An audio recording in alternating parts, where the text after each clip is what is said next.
شنو الاصل ديال المشكل ما بين الاطباء والحكومه المغربيه؟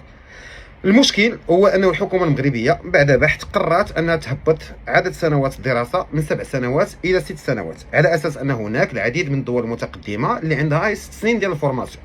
شنو المشكل اللي هبط عدد السنوات من 6 سنين ل 7 سنين؟ هو أن الطالب المغربي كيحتج كيقول لي ما يمكنش أنا نقرا ميديسين وأنت تحبسني، لأنه في دول أوروبية بحال فرنسا ولا إنجلترا ما غاديش يقبلوني كطبيب لأني قاري 6 سنين. كتجي الحكومه المغربيه كتجاوب كتقول لي ولدي ما يمكنليش انا نخسر عليك 120 ولا 150 مليون في لا فورماسيون ديالك اللي كتبقى فيها 6 سنين ولا 7 سنين، وفي الاخر تمشي انت تداوي ليا فرنساوي ولا اسبانيولي ولا امريكاني ولا انجليزي، وبانه الخصاص الاساسي اللي عندنا في الطب ولا في الصحه بصفه عامه هو العامل البشري.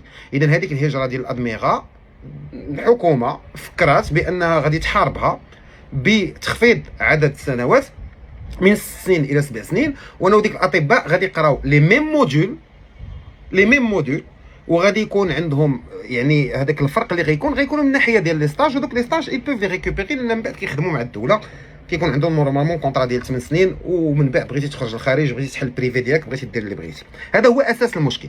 التنسيقيات ديال الطلبه احتجوا. المشكل اللي كاين هو انه 80% من الطلبه دايرين البويكوت، 20% ما دايرينوش، مما جعل العديد من الطلبه ما يدوزوش امتحانات. وبتدخل الوسيط كانوا كيرجعوا داروا دورات استدراكيه، كاين اللي دوز كاين اللي ما دوزش، فكاين طلبه عندهم لي زيرو. نعاودوا ننظموا هذا الشيء. القرايه غتهبط من 7 سنين ل 6 سنين، الدوله بذلك تحمي استثماراتها في العامل البشري المغربي. كتقول لك انا مغربي قريته غيمشي يداوي مغربي، غنخسر عليه 120 ولا 150 مليون، هادشي اللي خاصني. ثانيا كاين طلبه ما يدوزوش امتحانات خداو زيرو في هذوك الامتحانات، دونك ولاو عندنا جوج مشاكل، ولا عندنا بغينا نقراو 7 سنين وبغينا الزيرويات يتحيدوا. ثالثا هناك طلبه فصلوا من بعد واحد الاحداث ولات خاص القرايه من 7 سنين وخاص الزيرويات يتحيدوا وخاص الطلبه يرجعوا. خاصنا نفتح واحد القوس من هذه الناحيه، وانه هذه المسائل هذو كيديروا بعض الاحتجاجات وكيديروا بعض الاضرابات اللي كيكونوا، وانا اضم صوتي الى صوت الالاف من المغاربه اللي قالوا بانه مغربي في الزنقه ما خاصوش يتقاس. الضرب مغربي يكون كيحتج علاش ما احتج شي حاجه اللي ما خاصهاش دار. حنا بلد الحق والقانون وبلد يعترف بكرامه المواطن المغربي. اذا هذا ولا هذا الشيء غير مقبول بتاتا، انه واحد السيد اللي قرا ومزيان ومتفوق وان شاء الله غيولي طبيب ويتضرب في الزنقه، لا. وكنتمنى بانه يكون مخرج للطلبه اللي الان تم الاعتقال ديالهم ولكن متابعين في حاله الصراح.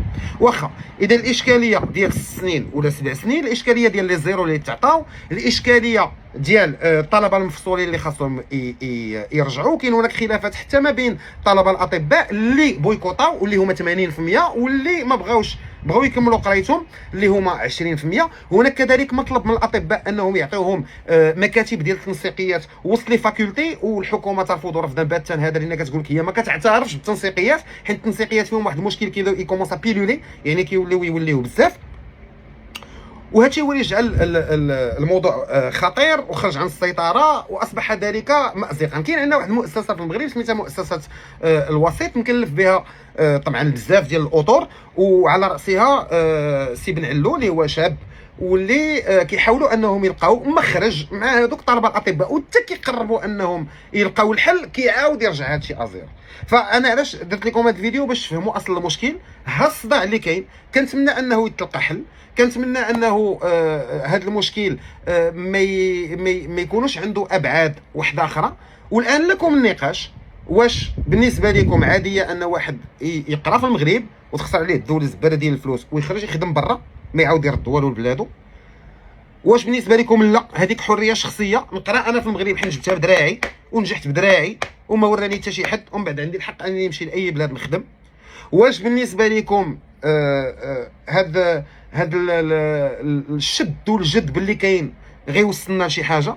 كنتمنى بانه الموضوع يتم الحل ديالو، وهانتوما دابا فهمتوا شنو كاين، عرفتوا شنو هو المشكل الاساسي، من غير شنو كانوا كيقولوا انه الطب ما خصوش يتقرا في المدارس الخاصه، وبانه لا ماشي معقول، وانه بزاف ديال الدراري اللي قبل كانوا باغيين يقراو كانوا المعدلات عاليه اللي كيطلبوا، دابا عاد هبطوها ل 12 وكاين الكونكور.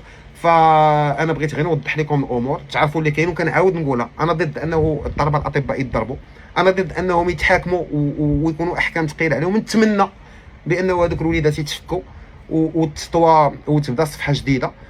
وكنتمنى في هذا الدوسي هذا بالخصوص، وبلا ما نذكر السميات وبلا ما نسيسوا القضيه، كل من يصطاد في الماء العكر يخلي وليدات المغرب بيناتهم يتفاهموا، يتكلمون عن ضرب الطب وعن الحكومه. الله يعاونكم.